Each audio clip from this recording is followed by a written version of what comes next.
me he olvidado. Y en algún momento voy a desaparecer de pantalla nuevamente para poder escribir, porque cada vez que escribo algo le pasa al computador que no sé qué es. Bien, entonces chicos, partamos con una pizarra. Voy a primero desaparecer de escena y entrar en una pizarra. ¿Dónde está la pizarra? Deben estar viendo una pizarra ahí, ¿sí? Ok.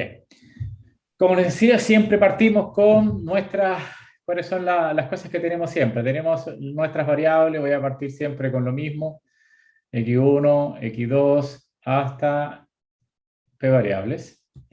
Y aquí hacia abajo son las observaciones. Primera observación de 1, la segunda observación de 1, hasta la enésima observación de 1.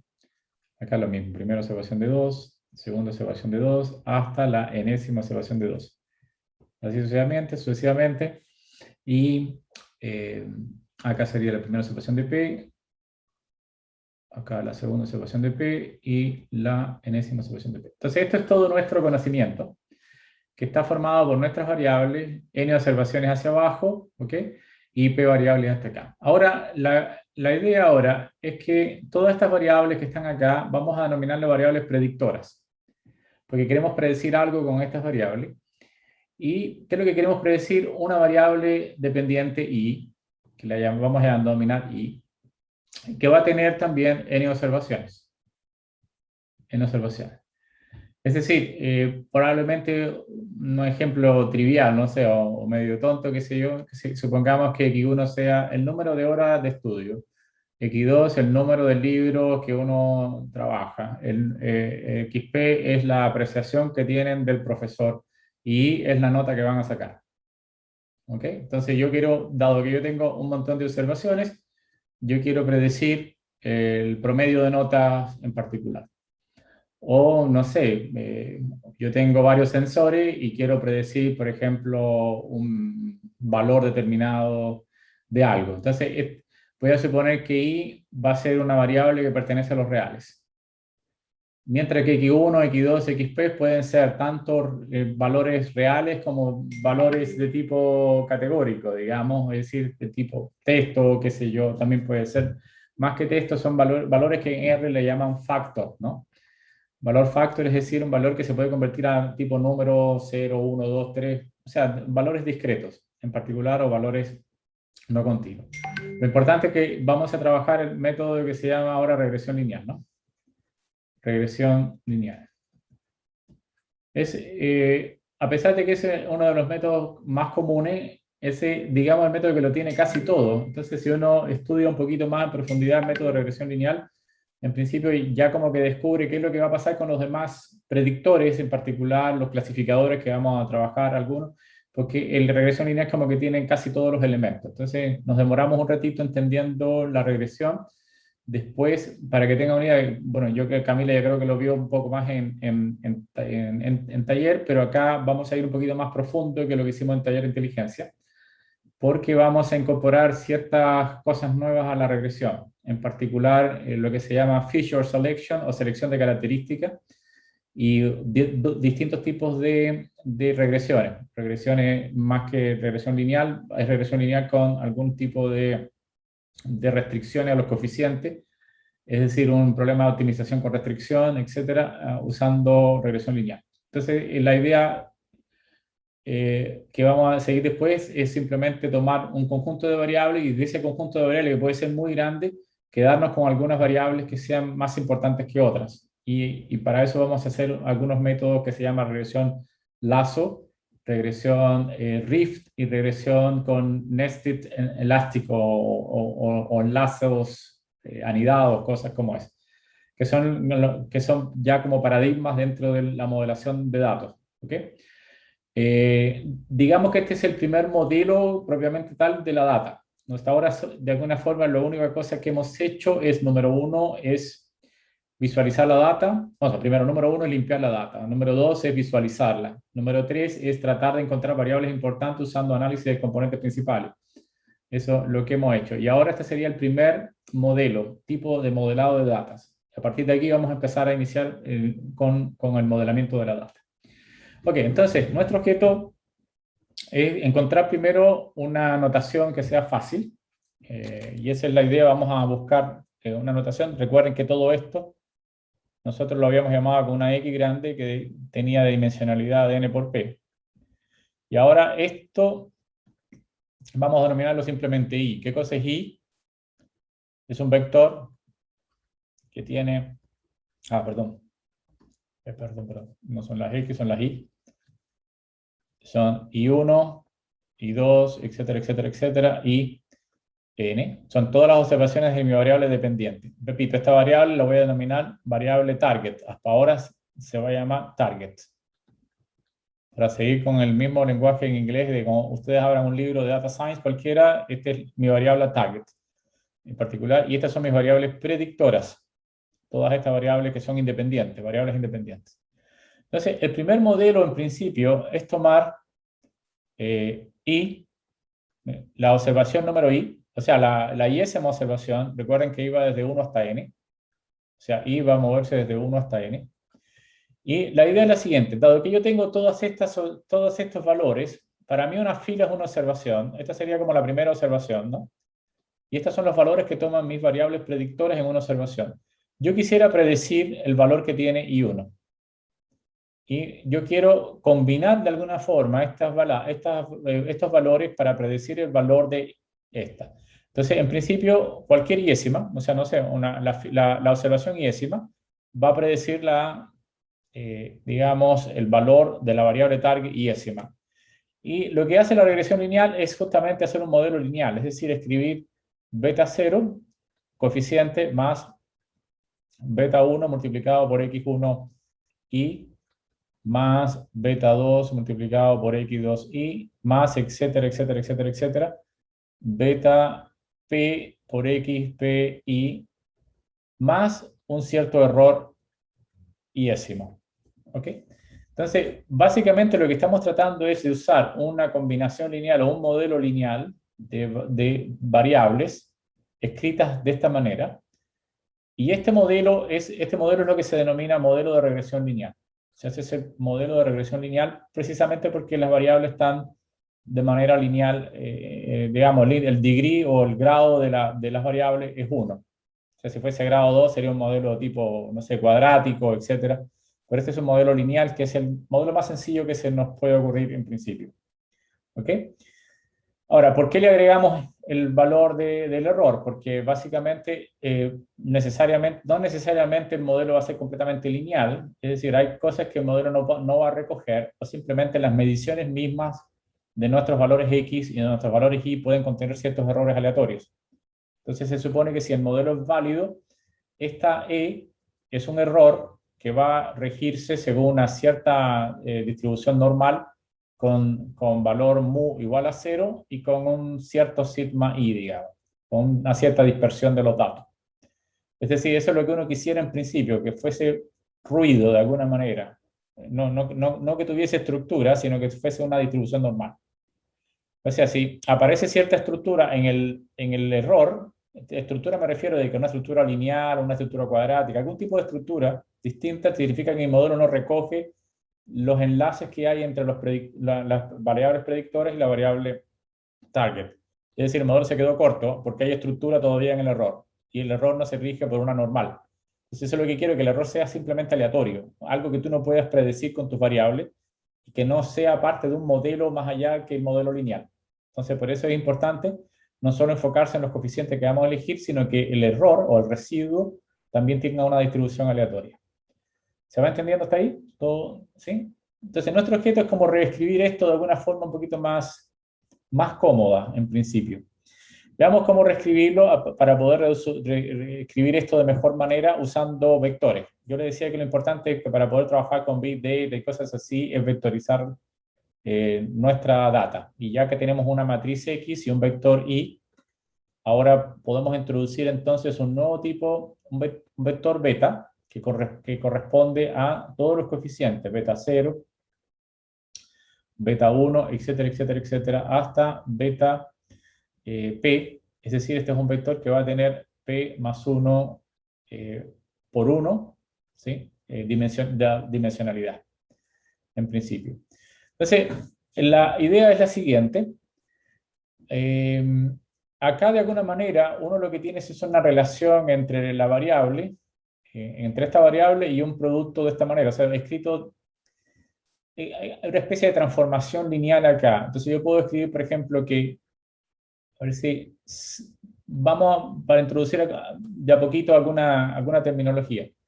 En vez de escribir todo esto con los coeficientes, voy a escribir simplemente esto con tongo arriba significa un estimado. Y el valor estimado es todo lo que está, que no sea el error. Beta 0 es lo que yo estimo a partir de mi modelo. X1i más, etcétera, etcétera, hasta beta p por xpi. Ese es mi valor estimado. Es decir, la ecuación de arriba se puede escribir como que el valor real se puede estimar más un cierto error. Eso es escrito de manera más simple, ¿no? Entonces, esta expresión, incluso yo puedo escribirla de manera vectorial. Puedo decir que mi valor estimado, en principio, se puede escribir como el producto de beta transpuesta multiplicado por x, pero en esta hay una x un poco rara acá que voy a escribir ahora, por este vector que está acá, un 1, y acá sería x1 hasta xp. ¿Por qué un 1? Porque es como si hubiese un 1 acá. Observen que aquí parte con x1, pero aquí sería como un 1 acá, ¿no? ¿Sí? Se ve como si tuviese multiplicado por un 1 y yo puedo construirme un vector, no sé cómo llamarlo, como vector extendido o algo parecido, pero que parte con 1 y que tenga mis variables así. Esa es mi variable, mi xp acá. Para que tenga la p1 por 1 y que pueda hacer la multiplicación correcta así, ¿no? Para que sea, ¿qué dimensionalidad tiene? Va a tener la dimensión 1, p más 1, porque es la transpuesta de este, ¿no? Y este va a tener la dimensión p más 1, ¿sí? ¿Está bien hasta ahí? Ya. Pero este es un vector, estamos hablando de vectores, todavía no estamos hablando de trabajar con las observaciones. Uno. ¿Se entendió hasta ahí? Más o menos, ¿para qué? Para que me dé un valor correspondiente de la i. Para un solo valor de la i con todas las observaciones, lo multiplico por los beta y me da un valor de la i. Por supuesto que si yo tengo i acá, cada una de estas serían i en cada una de ellas, ¿no? O sea, para cada observación iésima yo puedo hacer esta multiplicación. ¿Ok? Eso es lo que yo tendría que hacer. Ahora, uno puede construir acá lo siguiente. Puedo utilizar, recuerden, no sé si se acordarán, porque ya pasó una semana y tiende uno a olvidar estas cosas, es que si yo tengo una nueva variable y yo la transformo, ¿cómo se observa esto en la data? Simplemente sería una nueva data ¿sí? Y se transforma usando la antigua data multiplicada por A transpuesta por la derecha, ¿sí? Y lo que tengo ahora de alguna manera es una nueva variable i, que yo la multiplico por b transpuesta multiplicado por x, por lo tanto esto debe verse de alguna forma como que la variable y grande, es decir, la nueva variable debe verse como la x grande multiplicado por beta por la derecha. ¿Sí? Esto es lo que uno tiene básicamente acá, uno lo que está haciendo es esto. Pero esta x no es una x cualquiera, tengo que agregarle un 1 también, porque tiene un 1 acá. Entonces, básicamente esa x, llamémosle x rayita, no sé cómo llamarlo, va a ser simplemente agregarle un vector que tiene puros 1 con una x, con la antigua x. ¿Para qué? Porque ahora el coeficiente, le agregamos un coeficiente, un 1 a todas partes, digamos. Entonces esto es una matriz que tiene, en la primera columna tiene puros 1 y el resto es la x normal que había antes. De forma tal que yo pueda escribir esta relación que es para las variables, puedo escribirla para la data de esta forma. Sería la x, pero incluyendo el 1. Esta cosita acá no se lo voy a incluir acá, pero debe entenderse que aquí tiene un 1 incluido, ¿no? Multiplicado por beta más un e. Y esta ecuación, básicamente la misma ecuación vectorial, recuerden que esta i, ¿quién es para nosotros? Esta i es i1 hasta in, todas las observaciones, el vector. Esta x realmente es 1 con la x antigua, una matriz. Este beta está formado por beta sub 0, ¿bien? Multiplicado por, no se multiplica, no, disculpa, beta 1 hasta beta p. multiplicado por, o sea, multiplicado hasta acá, por básicamente el error, que básicamente es un vector que está compuesto por E1 hasta En. Y esta fórmula, esto que está acá, es de manera compacta el modelo de regresión lineal, pero escrito para la data. No escrito de esta manera que está escrito para las variables, aquí está escrito para la data. Entonces este es el modelo de regresión lineal para los datos. Modelo de regresión lineal para los datos. Aquí está un poco más explícito. Recuerden que esta X tiene la dimensionalidad de N por P, por lo tanto todo esto es una matriz que tiene la dimensionalidad correcta, ¿no? En principio, ¿no? Para poder multiplicar a todo esto. Entonces sería, este se multiplica con el beta 0, esta X se multiplica con el resto y obtenemos básicamente el modelo de regresión lineal. Entonces este es el modelo de alguna forma escrito de manera vectorial y este es un modelo escrito de manera matricial. Entonces, de todo lo que hemos dicho, lo que está enmarcado es lo que vale como modelo de regresión lineal. Pero recuerden que esto está hecho para la data. Directamente, si sabemos la X, la multiplicamos por un beta por este lado y le sumamos un error y ya tenemos nuestra... Por lo tanto, esto que está acá es lo que vamos a llamar el I estimado. Este es el I estimado, este es el I real y este es el residuo, que es un vector. Para cada observación tengo un residuo, no necesariamente todos los residuos son iguales en cada observación. Ya, ok. ¿Cuál es la gracia entonces del modelo? El modelo es elegir los mejores beta, tal que yo pueda predecir de manera correcta el valor de I. Entonces, ¿cómo uno matemáticamente define lo que significa el mejor modelo? Una forma de hacerlo es simplemente que el error sea el menor posible. Entonces uno puede definir lo siguiente, puede definir que el error, yo quiero minimizar el error, pero básicamente uno no toma el mínimo de los errores o del residuo, sino lo que uno toma es el mínimo de los cuadrados del error, de la suma de los cuadrados del error. ¿Por qué el cuadrado? ¿Por qué? Porque las diferencias pueden ser tanto positivas como negativas, y cuando sume todas las diferencias pueden anularse unas con la otra. Entonces, por lo tanto, se toma el cuadrado para tomar todas las diferencias. Entonces, lo que uno quisiera es tomar E transpuesta, si lo multiplico por E, ¿qué significa E transpuesta por E? Esto de forma vectorial significa que E transpuesta es lo mismo que escribir E1, ¿no? Hasta En. Si lo multiplico por E1 hasta En, cuando yo hago esta multiplicación, eso es lo mismo que me da I1 al cuadrado, ¿no? E2 al cuadrado, más, etcétera, etcétera, En al cuadrado. Entonces, de forma vectorial, el cuadrado, la suma de los cuadrados, se escribe así, como E transpuesta multiplicado por E, que es mucho más cómodo que estar escribiendo una sumatoria. Es decir, esto es lo mismo que escribir la sumatoria de ¿quién? De los errores EI al cuadrado desde I igual a 1 hasta N, y esta es la forma vectorial de escribir esa sumatoria. Entonces, ¿qué es lo que quiero hacer? Minimizar estos cuadrados, estos errores o estos residuos. Es decir, necesito hallar el mínimo de E transpuesta multiplicado por E. ¿Y qué? Hallar el mínimo con respecto a qué? Con respecto a qué es lo que podría minimizar. ¿Qué es la única cosa que yo no conozco en este modelo? Yo conozco, por supuesto, conozco las Y, que son las variables target, conozco las X, que son mis observaciones, y los errores son la diferencia que hay entre los errores. ¿Qué van a ser los errores? Un error es simplemente la diferencia que hay entre I y el valor estimado de la I, ¿no? Eso es lo que es el error. En principio, restando aquí arriba, ¿no? Si es el valor estimado, lo paso restando para acá. Ahora, ¿qué es lo que quiero hacer? Quiero minimizar eso respecto a los parámetros beta. Es decir, yo necesito hallar el mínimo con respecto a los beta de esta expresión. Es decir, a partir de esto yo voy a encontrar los parámetros beta. Y ese parámetro beta, esto es lo que se llama problema de a ver si me recuerdo la sigla, LS, que significa Ordinary Least Square.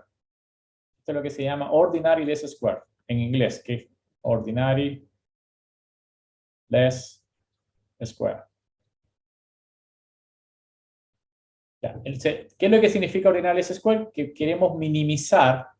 El ordinario significa que básicamente que es lo más trivial que uno debe hacer. Después vamos a ver que no existe, aparte del ordinario, existen otros distintos minimizaciones, etcétera, o problemas de optimización para resolver el problema. Entonces, siempre en los métodos de análisis de datos, siempre detrás, cada vez que uno construye un modelo, por lo general siempre hay un modelo atrás de optimizar algo. En particular, lo que queremos optimizar es que la suma de los cuadrados sea lo mínimo posible. Entonces, tenemos que encontrar los valores de beta, tal que se minimice los valores en general. Entonces, uno, escrito en lenguaje de optimización, no sé si lo recuerdan, pero quiero hallar los valores beta, sería el argumento del problema de mínimos con respecto a beta, de, ¿qué cosa? De i menos el valor de esta x por beta transpuesto por i menos el valor de beta. Recuerden que esta recta es simplemente esto que está acá, valor de transpuesta. ¿Se entiende esto? Entonces ese es el valor, este es lo que se llama la expresión matemática del ordinary less square. Y a partir de acá tenemos que encontrar los valores de beta. O sea, el beta justamente es el argumento de este proceso que está acá, de esta variable que está acá. Ahora, observen que todo lo que está acá, toda esta función, que yo puedo llamarle simplemente función de beta, todo lo conozco salvo los valores de beta. La y las conozco, que son las observaciones de y, la x la conozco, y yo justamente lo único que tengo acá es hallar una función de beta. Tengo una función de beta. Y si yo quiero minimizar, en principio, ¿qué tengo que hacer para minimizar una función que depende de beta? Cuando uno quiere minimizar, ¿qué es lo primero que uno hace? O encontrar un mínimo. ¿Se acuerdan en cálculo multivariable que si yo quiero hacer un mínimo de una función, ¿qué debo hacer? Derivar.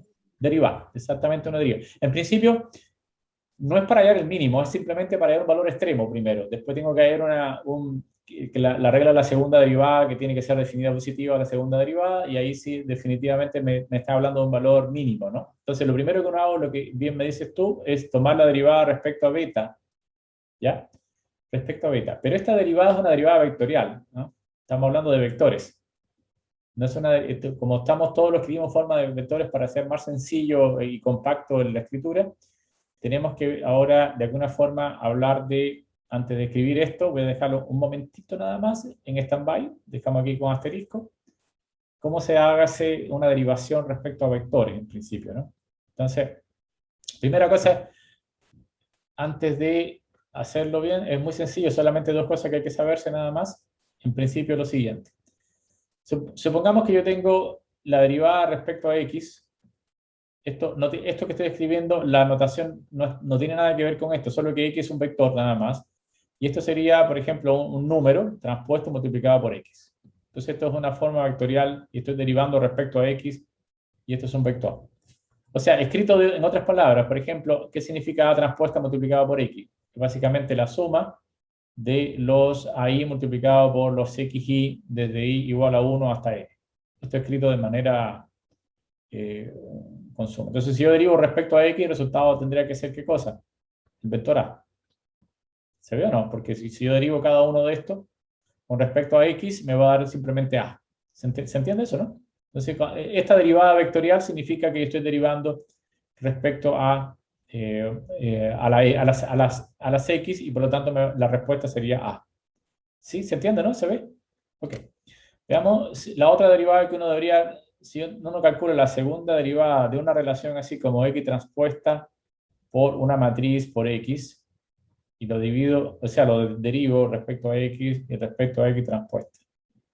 Entonces el resultado va a ser igual a, si yo derivo primero por x, el resultado va a ser igual a, con respecto a x transpuesta, me va a quedar 2 veces a x, y si vuelvo a derivar respecto a esto, nos va a quedar 2 veces a, en forma vectorial. ¿Se entiende eso o necesita más explicación? No sé si lo vieron en optimización. Esto es lo que se llama una forma cuadrática, y esta es la segunda derivada de una forma cuadrática en forma vectorial. Si derivo la primera vez con respecto a x, me da 2 veces a x, es como un cuadrado, es como derivar x al cuadrado. Por lo tanto, sale el 2 delante. ¿Se entiende eso o requiere más explicación? ¿No? Bueno, básicamente estas son las dos únicas cosas que hay que saberse, en principio, nada más de la derivada vectorial para resolver el problema que tenemos arriba. Si se requiere más, ahí me dicen, yo voy por el momento, simplemente tomarlo como dos propiedades importantes de la derivada vectorial. 1 y 2, que vamos a ocupar acá para resolver el problema de mínimos cuadrados. ¿Sí? Ok, vamos entonces a el problema que teníamos, que es la derivada de f de beta respecto a beta, donde beta es un vector. Bueno, en principio yo tengo que derivar respecto a beta un producto, que era el producto de ¿quién? De esta transpuesta multiplicado por esto. Entonces vamos a desarrollar el producto de arriba, ese producto que está acá. Vamos a escribirlo acá, a desarrollar, y veamos cómo nos da. Bueno, es que como lo tengo arriba voy a escribirlo. Bueno, primero calcular la transpuesta de cada uno de lo que está arriba, ¿no? ¿Sí? Me quedaría y transpuesta multiplicado acá, restado con beta transpuesta. Y ahí me dice si tiene alguna duda. X transpuesta, recuerda que se invierta cuando hago la transpuesta, ¿no? Todo eso multiplicado por y menos x beta. Y ahora tengo que multiplicar este por esto, y así sucesivamente. Entonces lo voy a hacer acá. Entonces aquí me va a quedar y transpuesta multiplicado por y, es el primero. Se multiplique este por este, después este por este, me quedaría menos, a ver si lo explicamos un poquito mejor. Profe, Sí, te escucho. está muy rápido y no alcancé a anotar lo de arriba. Ah, ya, ok. ¿Esto? Por favor. Sí, deme 2 segundos para Vamos a hacerlo anotar. acá y después lo trasladamos aquí abajo, ¿sí? Sí, Ya, mejor acá porque en realidad tenía que estar subiendo y bajando porque en realidad escribía y mejor no. Ya, antes, entonces voy a borrar esto porque para poder hacer el valor acá mucho mejor. Entonces voy a multiplicar este con este. Entonces me queda acá. Voy a escribirlo debajo. Y transpuesta multiplicado por y. Este lo multiplico con este, que sería menos y transpuesta. Aquí tengo, como son vectores y matrices, tengo que observar el orden, no puedo cambiar el orden. O sea, y transpuesta multiplicado por x beta. O sea, ya multipliqué este con este. Este con este me quedaría menos beta transpuesta. ¿Okay? X transpuesta multiplicado por y. Eso es. Bien, está ok. Y finalmente me va a quedar menos con menos daría más beta transpuesta, x transpuesta por x por beta. Y eso es lo que tendríamos que escribir debajo. Ahora, antes de escribir debajo, vamos a ver si podemos hacer un arreglo a esto para que funcione mejor. Veamos un poquitito, de pensar un poco cuál es el que voy a hacer. Observen que la dimensionalidad de esto, recuerden, ¿cuál es la dimensionalidad de I? La dimensionalidad de I, si ustedes se fijan arriba, era n por 1, ¿no? ¿Sí? Esa es la dimensionalidad de I. Por lo tanto, si está transpuesta aquí en esta, sería 1 por n, ¿no? ¿Sí o no? La dimensionalidad de X sería n por P más 1, ¿no? ¿Por qué más 1? Recuerden que tenía un 1, le agregamos un 1. ¿Están de acuerdo hasta ahí, no? La dimensionalidad de beta es P más 1 justamente por 1. Por lo tanto, las dimensionalidades n con n se hablan, ¿no? Y las dimensionalidades de P1 con P1 se hablan y el resto me va a quedar 1, 1, ¿no? ¿Se entendió, no? Entonces, quiere decir que todo esto que está acá en realidad es un número. ¿Sí? Toda la expresión completa es un número. Y lo mismo acá. Si ustedes pueden calcular, eso también es un número. Y si es un número, yo puedo calcular la transpuesta, por ejemplo, de este, o la transpuesta de esto y sumarlos.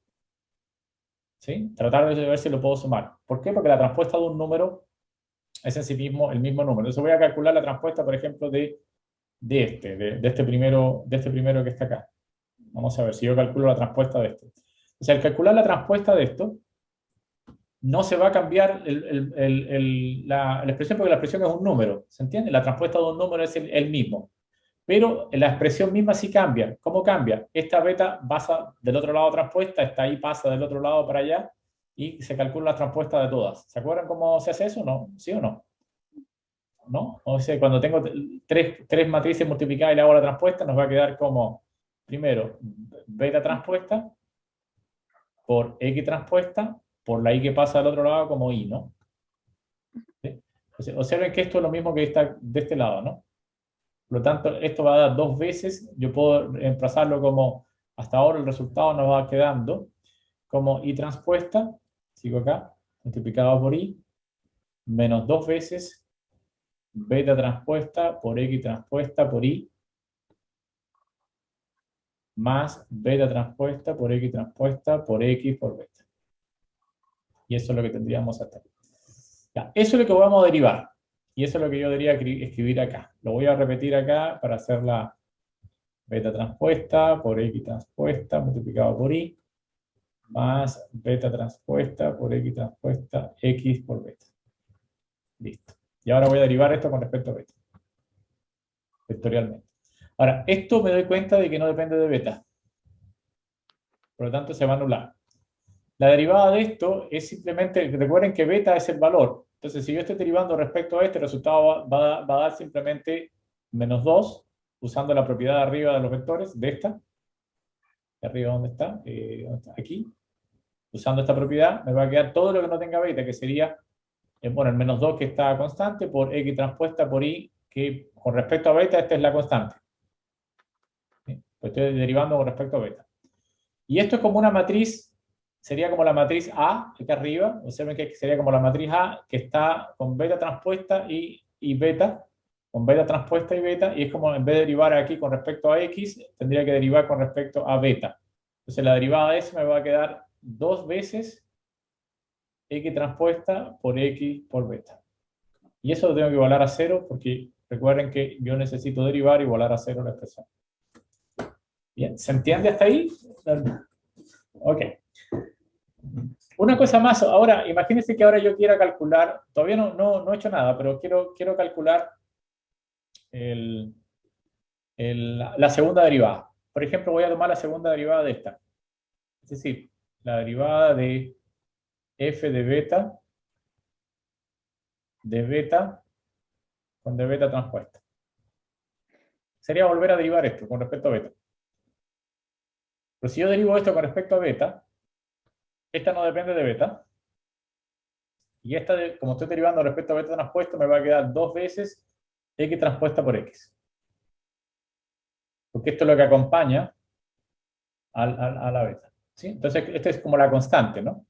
Vectorialmente. Entonces me va a quedar esta respuesta.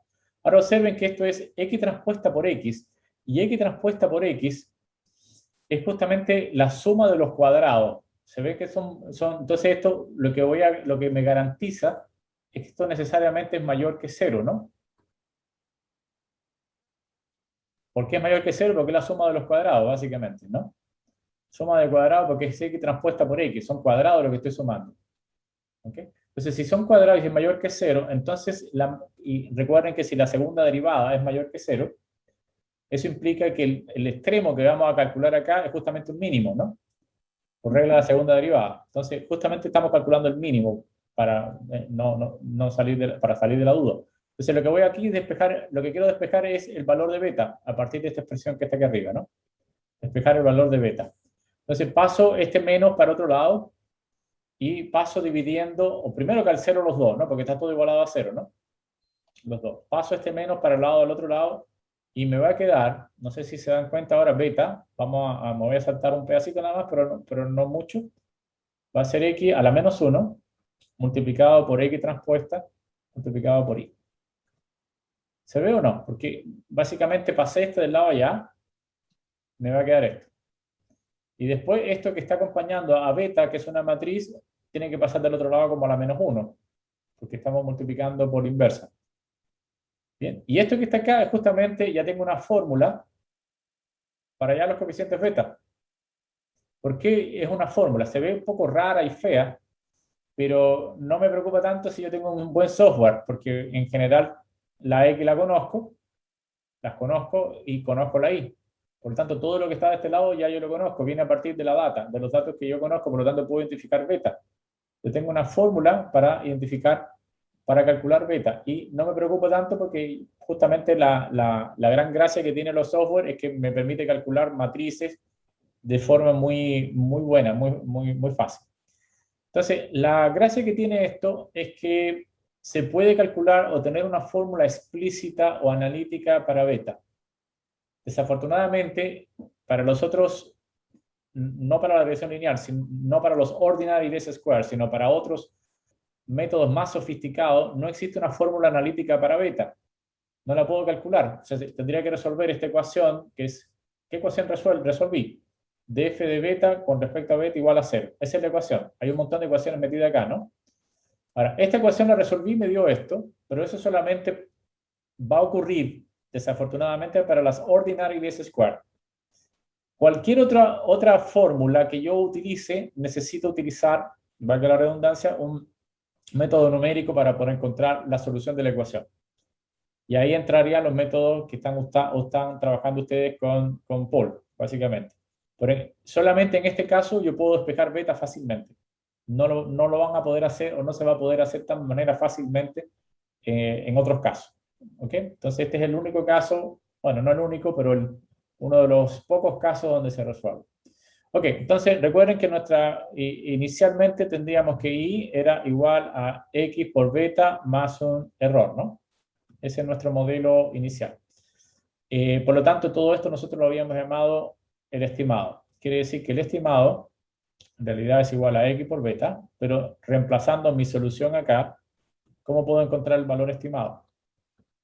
El valor estimado sería x transpuesta por x a la menos 1 multiplicado por x transpuesta. Perdón. Primero tengo que poner una x, ¿no? Primero una x y después el valor de beta, que sería x transpuesta por x a la menos 1 por x transpuesta por y. Bien. Es decir, todo esto que está acá es una matriz que depende, si ustedes se fijan, depende únicamente de las x, de mis datos. Es decir, yo tomo toda esta matriz grande de mis datos, se lo aplico al valor target y voy a tener el valor estimado.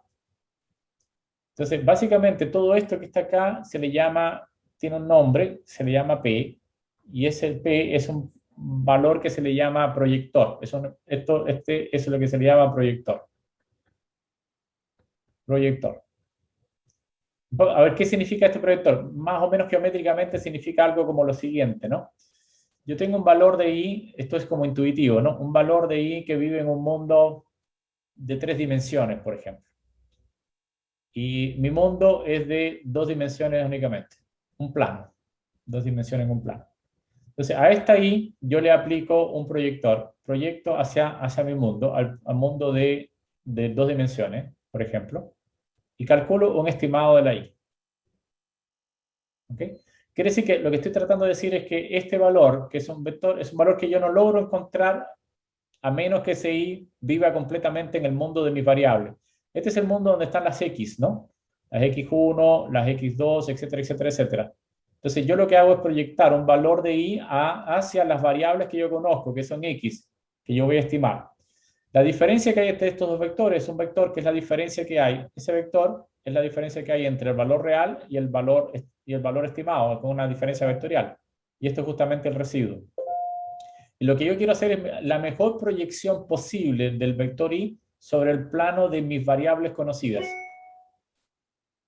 Es decir, yo conozco estas variables, las medí en el experimento, y yo quiero hacer un estimado del i. Y yo quiero hacer la mejor sombra, es decir, la mejor proyección posible, que por lo general es una proyección ortogonal. Entonces, por eso se llama proyector. Proyecté mi valor target en el plano formado por mis variables conocidas.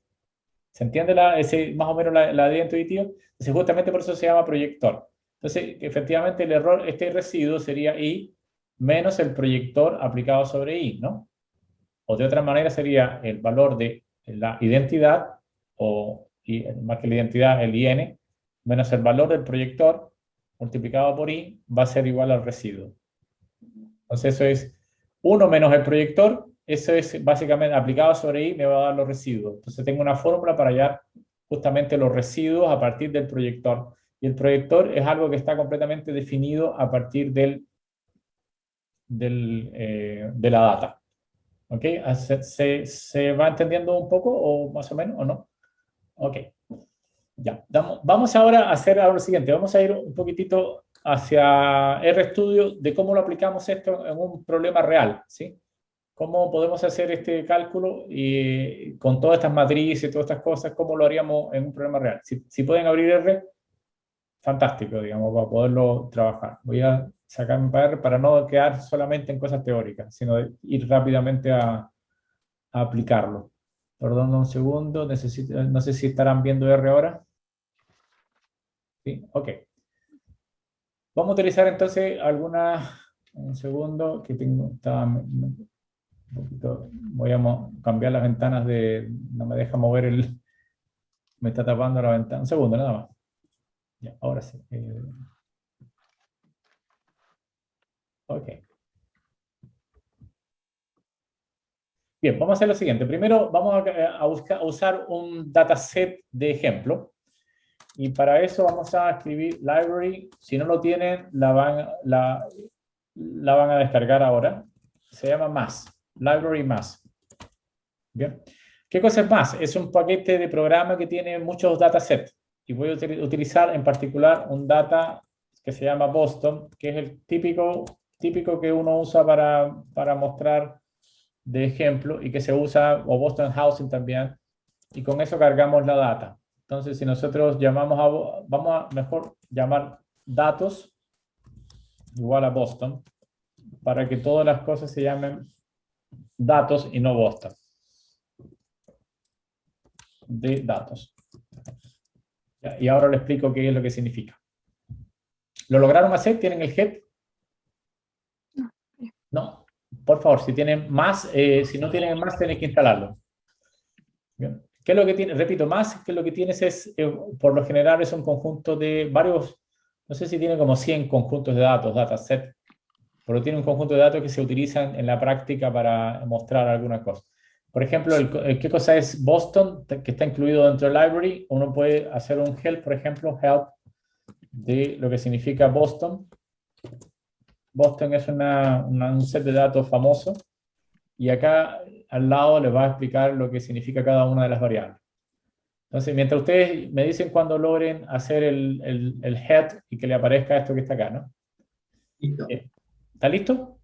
Sí, yo sí. Ok, buenísimo. Entonces, la idea es la siguiente. Yo tengo un conjunto de variables que está formado por CRIM. Acá ustedes pueden usar el help y darse cuenta de lo que es CRIM. CRIM es criminalidad per cápita, ¿no? En el lugar, ¿no? El ZN es la proporción de tierra residencial en la zona, ¿no? Básicamente, o sea, el Indus tiene que ver con la proporción de no retails, de que no hay negocios que no sean retails en la zona.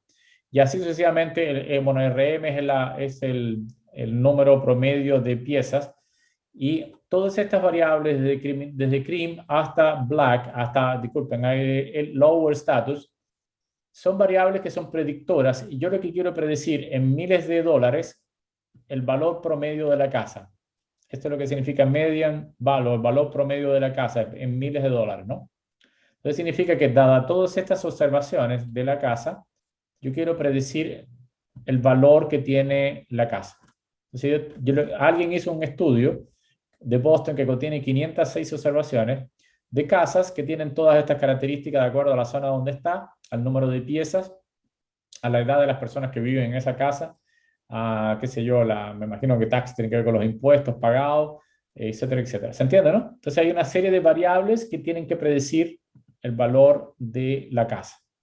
Entonces mi variable y, en este caso, va a ser esta. Mis variables x van a ser todo lo que está acá. Entonces todo lo que es todo justamente lo que necesito para resolver el problema. Entonces vamos a definir la variable target como la variable i, que básicamente van a ser mis datos, y separando justamente la variable que se llama esta, y la vamos a tomar como variable target.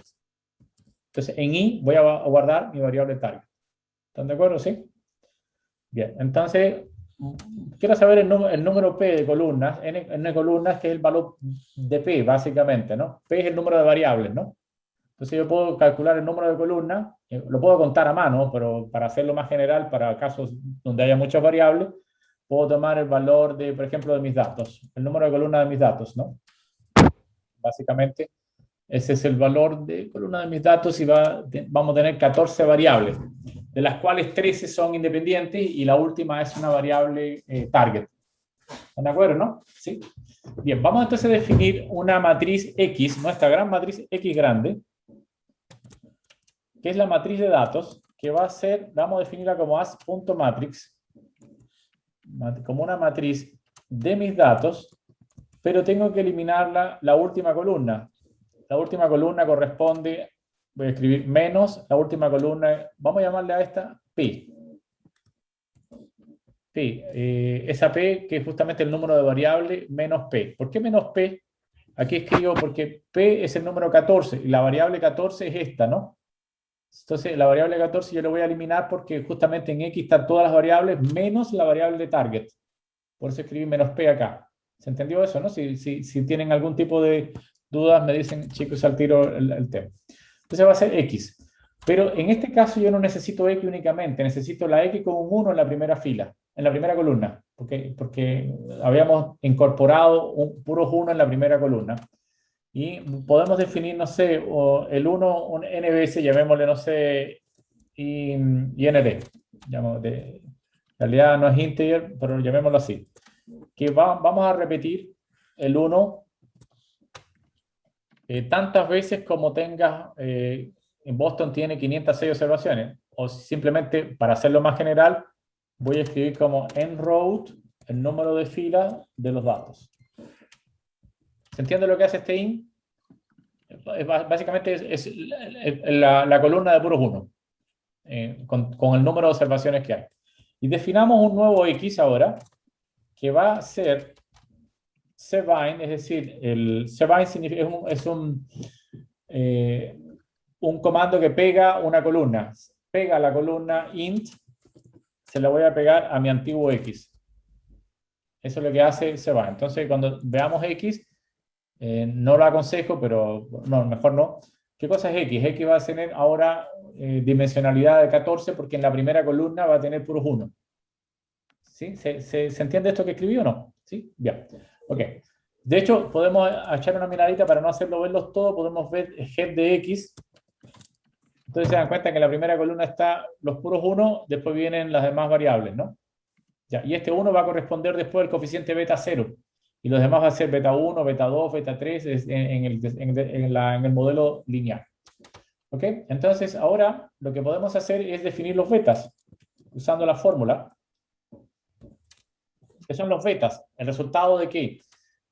Recuerden que tengo que definir un proyector, ¿no? Ahí tienen la fórmula para el proyector. La fórmula, vamos a mirarlo un momentito nada más y la voy a echar una ojeada nada más para poderla. ¿Dónde está la? Aquí está. Bien. ¿Cómo hallar el beta? Bueno, tengo que escribir esta gran matriz acá y multiplicarla por i, ¿no?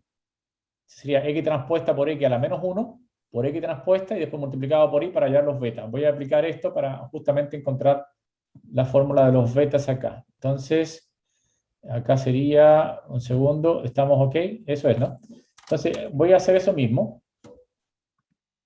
que sería algo así como solve, la palabra solve es el inverso, ¿no? De la transpuesta de x,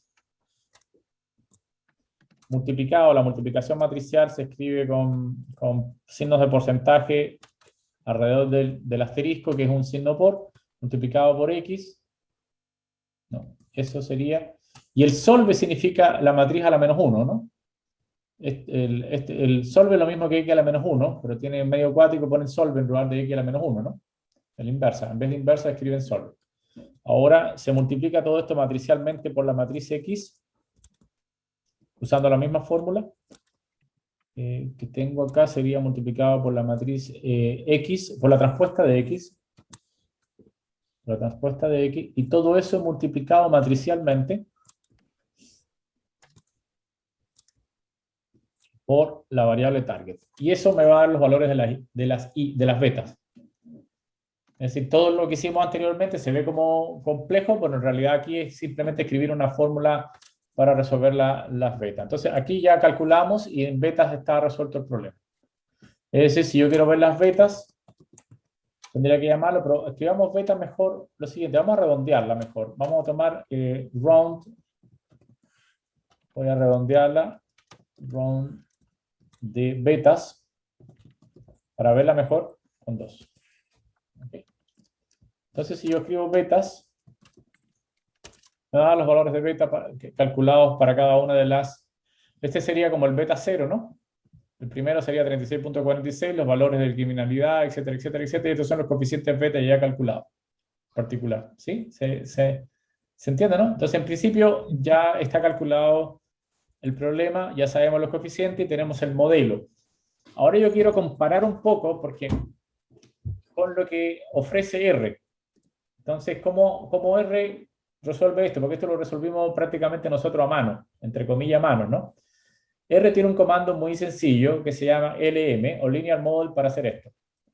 Entonces quiero comparar lo que R ofrece y probablemente al final nos quedamos con R porque R tiene un montón de ofrecimientos que nosotros no resolvimos acá. Y quiero comparar los beta que obtuvimos con los beta que obtuvo R, lo que va a obtener R por procedimiento. Solamente quiero para saber si efectivamente estamos entendiendo lo que nos entrega R. Entonces llamémosle a este modelo, llamemos modelo. El modelo se va a llamar el Linear Models. Y voy a escribir mis datos. Mis datos, voy a trabajar directamente con los datos. Recuerden que la variable target se llama metB en los datos, ¿no? Voy a escribir aquí nuevamente head de datos. Mi variable target se llama así, met, ¿no? Así, esta es mi variable target. Voy a escribir acá este símbolo, perdón, a ver si me acuerdo, ñ, claro. Y tiene que buscar cómo funciona usted, colita de chancho. No sé dónde está en el teclado, yo sé que en un Mac es Option ñ, pero en Windows debe estar en el teclado. Si lo encuentran, estupendo. En colita de chancho. Si yo pongo un puntito acá, significa considere todas las variables predictoras que están incorporadas. El puntito significa para no tener que escribir. Si yo quiero, por ejemplo, quedarme con cream, debería escribir cream acá. Si le agrego ZN, lo voy sumando. ¿Sí? O sea, en principio tendría que haber hecho, no lo escriban, pero tendría que escribir cream, después agregarle, ¿qué cosa? La variable ZN, después agregarle la variable chas, etcétera, etcétera, etcétera. Y le voy agregando las variables que quiero considerar dentro de mi regresión lineal. ¿Sí? Pero eso lo puedo resumir si estoy, no sé, si quiero tomar todas las variables, coloco un puntito, significa considérarlas todas. Tengo que aclararle ahora que yo quiero que mi data, este compuesto, sea mis datos. O simplemente puedo escribir más sencillo, datos. ¿Dónde R tiene que buscar las variables predictoras y las variables target? Lo tiene que buscar en datos, es decir, aquí en mis datos que son los datos de Boston.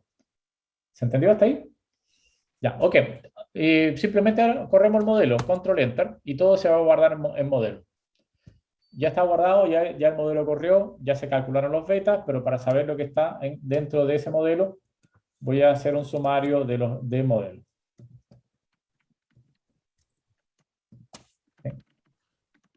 Para hacer un sumario del modelo, ahora me voy a fijar en varias cosas que tiene el sumario. Y seguramente, bueno, Camila ya conoce un poco más sobre esto, pero efectivamente, ¿qué es lo que hay que fijarse acá? Si te acuerdas, ¿me puedes decir algo, Camila? ¿Qué es lo que debería fijarme acá en ese sumario? ¿Te acuerdas un poco? ¿O no No tanto? mucho. Ya, ok. Bien, no hay problema. Primera cosa, vamos a hacer lo siguiente. Primero, aquí, si se fijan, porque está un poquito feo el modelo. No, el modelo está bien, pero no sé por qué me quedó así. ¿Le quedó a usted como 3.64 más 0.1 o le quedó los números bien hechos? ¿No? Igualito. Ya, ok, no importa. Ya. Es para poder comparar los betas nuestros con los betas que están acá, ¿no? Uno puede comparar los betas ahora y vamos a compararlo inicialmente. Antes de entender mejor el sumario, porque hagamos una comparación de los dos, ¿no? Voy a hacer lo siguiente, voy a escribir para hacer mejor en la comparación, voy a escribir lo siguiente, resultados, va a ser un data frames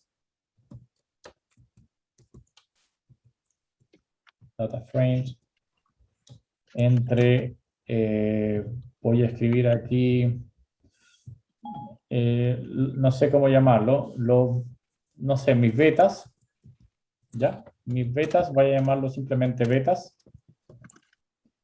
y los de betas de R, llamémoslo así, betas de R, ¿no? Los betas de R se pueden calcular a partir del mismo modelo, pero separando los coeficientes. ¿Sí? Y para mejorarlo, quizás, se entienda, ¿no? Podemos redondear esto también para que se redondee y verlo mejor. Lo redondeamos, round, acá con 2 decimales también, para comparar los dos de mejor manera. ¿Se ve? ¿Se entendió? ¿Lo escribieron? ¿Lo lograron escribir? Ya, y tenemos los resultados entonces, y para hacerlo, ¿qué hacemos? Escribimos resultados. Y vamos a ver la comparación entre los betas nuestros y los betas de R, ¿no? Entonces ven que efectivamente son lo mismo. Quiere decir que en todo el proceso que hicimos ya entendemos plenamente lo que R nos va a indicar. Y ya que R lo tiene, entonces lo vamos a olvidar lo nuestro por el momento y vamos a concentrarnos en lo que R nos ofrece, que evidentemente tiene el sumario, parece que tiene más cosas aparte de las betas. O sea, nos ofrece un poquito de más cosas que son cosas que tenemos que fijar. Entonces voy al sumario, aquí arriba, y vemos varias cosas que R nos ofrece. Primero está el estimado de los valores de beta, que están acá. El intersecto más las demás variables, beta 0, beta 1, etcétera, etcétera. ¿Ok? Después está la desviación estándar del error, que voy a hablar un poco más sobre esto. ¿Del error de qué? Del error del estimado del coeficiente. Es decir, tendría que ser la varianza del beta. ¿Sí? O sea, la varianza de beta. ¿Se entiende lo que significa? Y la raíz cuadrada de la varianza de beta. Eso es lo que significa acá. ¿Se entiende eso? ¿Sí o no? Ese es el error de la estimación del valor de beta con la data que tenemos. Ahora lo voy a hacer usando fórmulas, básicamente. Pero en principio, entender que esta es la desviación de estándar del error, por ejemplo, del beta 1, del beta 2, etc. Entonces, con esto construimos un estadígrafo o un estadístico, no sé cómo le llaman, que le llamamos t-valued. El t-valued simplemente tomar de beta dividido por la desviación estándar. Y con eso definimos un valor de t, que es el estadígrafo, y a partir de acá usamos una t-students para hacer una prueba de hipótesis. La hipótesis nula consiste en que el beta es igual a 0. Esa es mi hipótesis nula, beta igual a 0. Recuerden que en un modelo beta igual a 0 significa que no hay una relación entre la variable independiente x y la variable dependiente y, porque el beta es 0. Entonces, si yo digo que beta es 0, significa que esa variable no tiene aporte o no aporta absolutamente nada a la determinación de la variable target. ¿Se entiende la idea, no?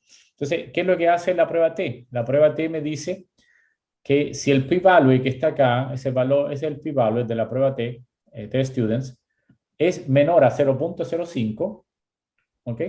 Significa que yo puedo rechazar la hipótesis nula. ¿Sí? Recuerden que ese valor es la probabilidad de cometer el error tipo 1. Y el error tipo 1 en el test significa, en la prueba de hipótesis, significa rechazar la hipótesis nula cuando esta realmente es verdadera. Y como lo que yo puedo, digamos, a lo que yo estoy acostumbrado o lo que la gente se acostumbró es que si esa probabilidad es menor al 5%, entonces estoy de acuerdo con que con cometer ese error, digamos. Estoy cometiendo un error del orden del 5% y puedo rechazar la hipótesis nula. Entonces, R te ayuda con estos asteriscos que están acá para ver los coeficientes. Te estaban diciendo que si tiene 3 asteriscos es casi 0 lo que estás viendo acá. Entonces está diciendo que este es el valor de p-value que es prácticamente 0 y acá 0 en el resto. Quiere decir que estas variables que tienen un p-value muy pequeñito me demuestran que ese valor beta es estadísticamente significativo o significativo de alguna manera distinto de 0. Es decir, el valor que tiene el coeficiente acá, por ejemplo, es 0.04, 0. Lo que sea con este valor, pero me dice que ese valor es realmente distinto de 0. Y puedo estar convencido de que es distinto de 0. Quiere decir que ese valor es importante para la predicción de I. Este indus, por ejemplo, tiene 0.73. Quiere decir que es un error del 73% rechazar la hipótesis nula. Por lo tanto, mejor no lo rechazo. ¿Y qué significa no rechazarla? Decir que ese coeficiente realmente es 0. Entonces, si ese coeficiente es 0, quiere decir que indus no aporta no es una variable importante dentro del modelo. No aporta a la predicción del precio de la casa, en este caso. Entonces, no me voy a fijar en esto. Otro valor es la edad, por ejemplo, la edad de la gente que vive en la casa. No veo que el error es del 95% considerarlo. Quiere decir que mejor ese número que aparece acá es realmente 0. ¿Se entiende entonces que una de las cosas que debo fijarme es en el valor del p-value para saber si el número efectivamente influye o no influye dentro de la predicción, el valor? Y además me voy a fijar en los valores que tienen los coeficientes mismos, ¿no? Por ejemplo, ¿qué significa que el valor sea negativo? ¿Cómo influye, por ejemplo, la criminalidad en el precio de la casa si el valor es negativo? Y además yo sé que es distinto de cero el valor, es negativo, realmente negativo. ¿Ok? Es significativo ese valor. Quiere decir que la criminalidad sí influye en el precio de la casa, pero influye aumentando el precio o disminuyendo el precio. ¿Qué creen ustedes? Mirando este coeficiente que está acá. Disminuyendo. Disminuyendo el precio porque el precio justamente es negativo, ¿no? Entonces, como el valor es negativo, me está indicando de que efectivamente la criminalidad disminuye el precio de la casa y además realmente lo disminuye porque es una variable a considerar. ¿Ok? Entonces es uno de los valores que es importante. Otra de las, por ejemplo, el RM, por ejemplo, que es el número de pieza. Evidentemente va a ser positivo y bastante, 3.8 comparativamente con el resto. Es una variable importante en el sentido de que aporta positivamente al valor de la casa, y eso es evidente, ¿no? Mientras más piezas tenga la casa, más cara va a ser ella, digamos, la casa. Entonces me está indicando que ese valor, y además me dice que es casi cero el p-value, que efectivamente ese es un valor que influye. ¿Se entiende hasta ahí?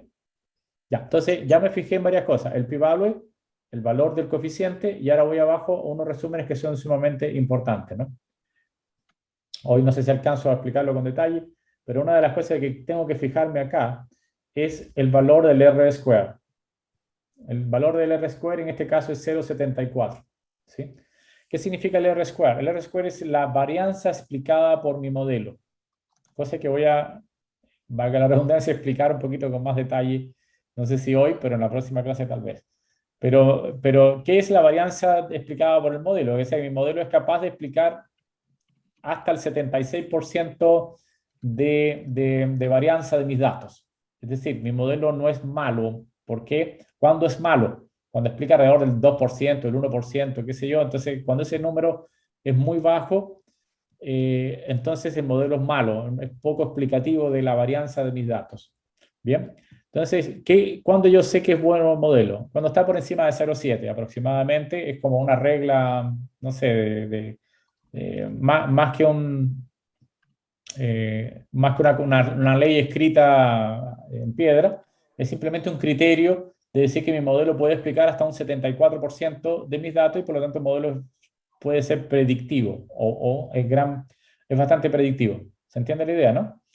Ahora, una de las cosas que tengo que fijarme es que, por ejemplo, supongamos que el modelo me dé 10% o 20%, supongamos. Entonces, significa que el modelo no es bueno predictivamente hablando, pero es capaz de explicar el 20% de la data, de la varianza de la data.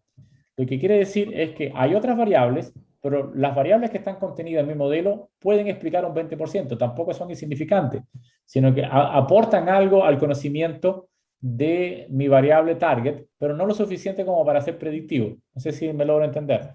Entonces, para que el modelo sea predictivo tengo que ser 0,7, pero 0,20 significa que las variables que están ahí algo te dicen del modelo.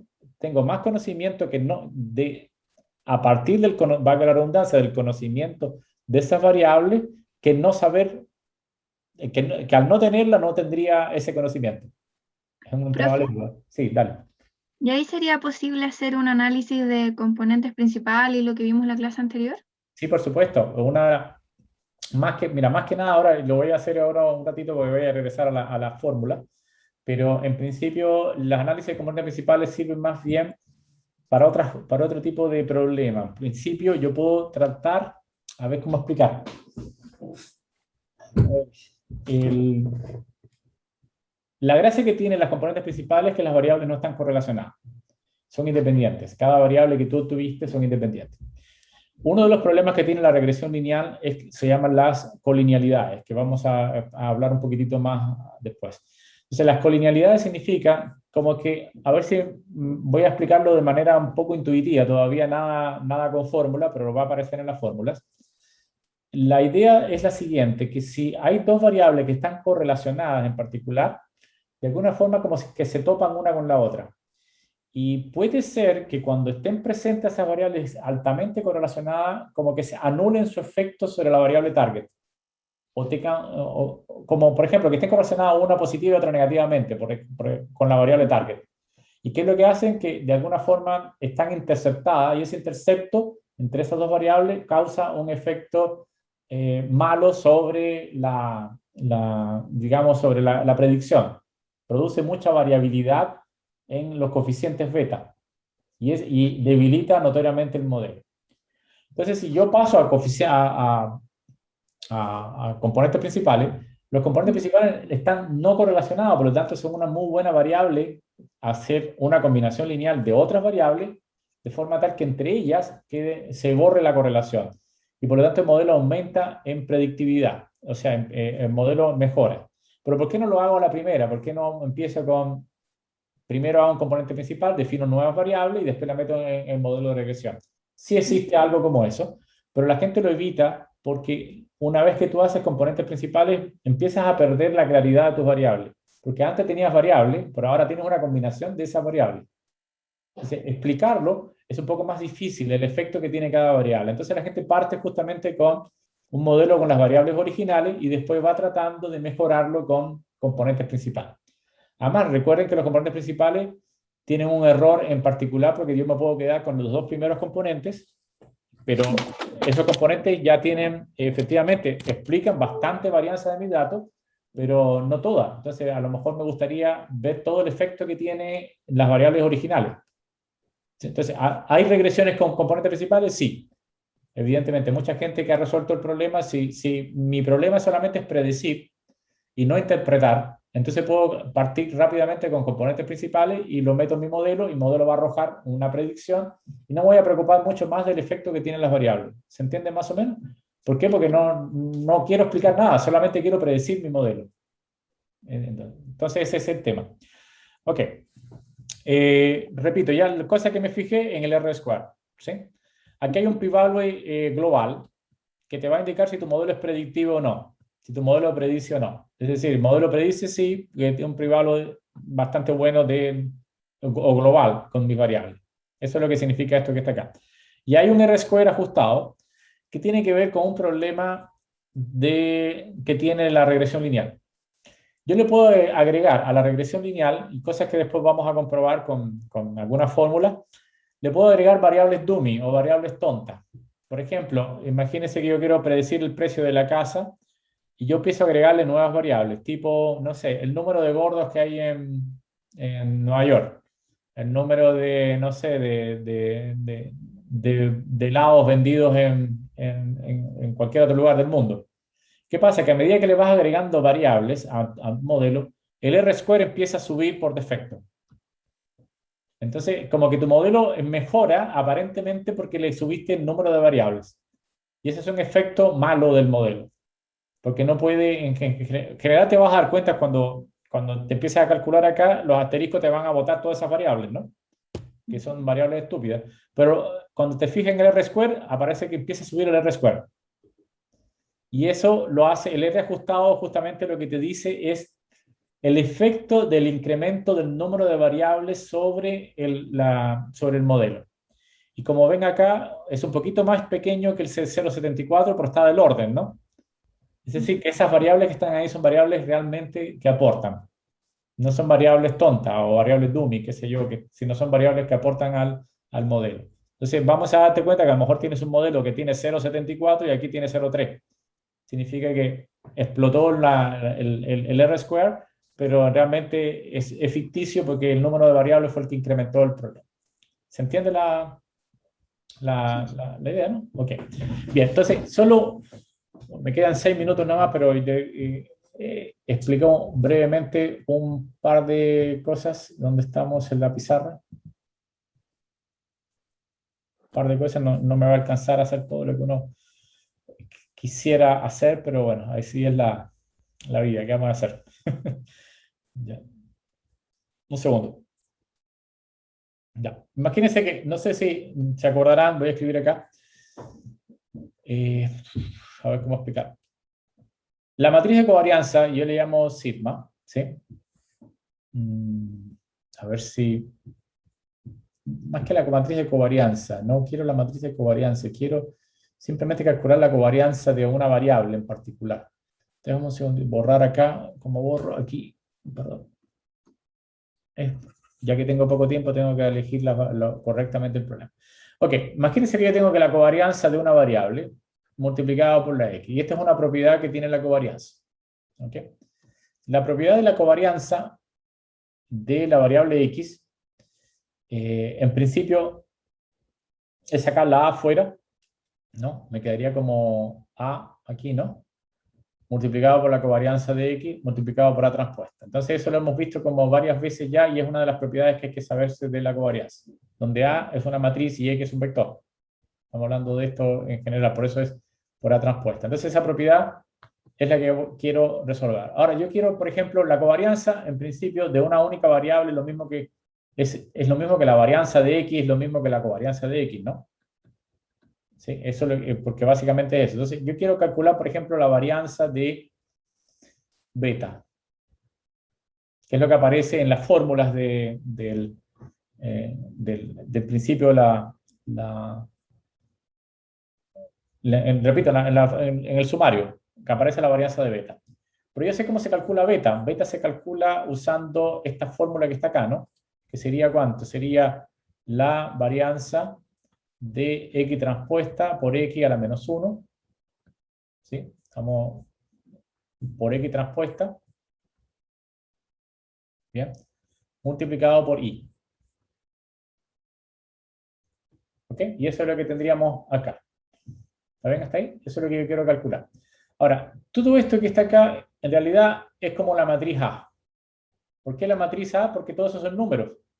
Todo esto es conocido, ¿no? Entonces, todo esto sería como una matriz A. ¿Sí o no? Se ve, ¿no? Es como la matriz A porque esa matriz A es un número, son puros números, y yo en principio puedo calcularla. ¿Están de acuerdo? Entonces, la única que tiene varianza es la target, la variable target, porque estas son números en particular. Entonces, en particular, yo puedo escribir esto para hacerlo más ordenado, sería la matriz A multiplicado por I. La matriz A multiplicado por I. O lo que es lo mismo sería A multiplicado por la varianza de I multiplicado por A transpuesto. La varianza de I es la varianza de la variable target. Y esa varianza yo la puedo calcular usando directamente los valores de I. Entonces esa varianza vamos a llamarle simplemente sigma cuadrado. Y esa varianza se determina usando la data, básicamente. ¿Cómo se calcula usando la data? Muy sencillo, se toma 1 partido por n menos 1 sigma de las II menos las I promedio al cuadrado. Entonces eso lo puedo calcular a partir de los datos directamente. ¿Y A quién es? Bueno, habíamos dicho que todo esto se llama A, ¿no? Entonces me va a quedar, la respuesta sería X transpuesta multiplicado por X a la menos 1 multiplicado por X transpuesta. Sigma cuadrado es un número, lo puedo escribir delante, y aquí se multiplica por A transpuesta, es decir, por la transpuesta de toda esta matriz que está acá. Es decir, por X transpuesta, ¿sí? Por X transpuesta, multiplicado por X a la menos 1, multiplicado por X transpuesta, y todo eso transpuesta. Bien. Entonces, podemos calcular acá, ya me queda un minuto, lo termino rápidamente. Aplicando la transpuesta de esto, varias cosas que quiero saber, ¿no? Primero, esta X pasa para afuera como la X, ¿no? Porque es la transpuesta. Me va a quedar entonces sigma cuadrado por X transpuesta por X a la menos 1, multiplicado por X transpuesta, multiplicado por X, multiplicado por X transpuesta por X a la menos 1, transpuesta.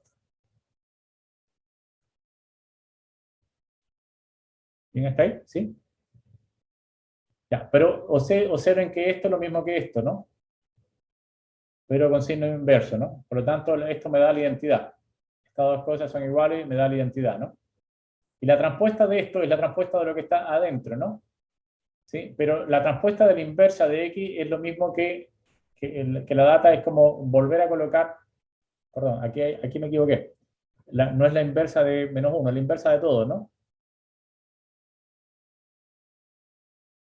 Queda la menos 1 y todo eso transpuesto, ¿no? Ahora, la transpuesta, y esta es una función, esto es algo que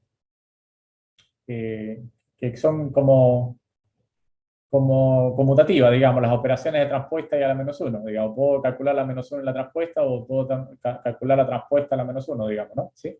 Entonces, cuando calculo esta transpuesta de esto que está arriba, observen que da exactamente lo mismo, ¿no? Porque X transpuesta por X simétrica. ¿Sí? Entonces, el resultado va a ser sigma cuadrado por X transpuesta por X a la menos 1. Y esa es la varianza. Quiere decir que la varianza del beta va a ser igual a sigma cuadrado por X transpuesta por X a la menos 1. Dejémoslo por el momento acá y voy a empezar la clase que viene usando esta fórmula para hallar la varianza.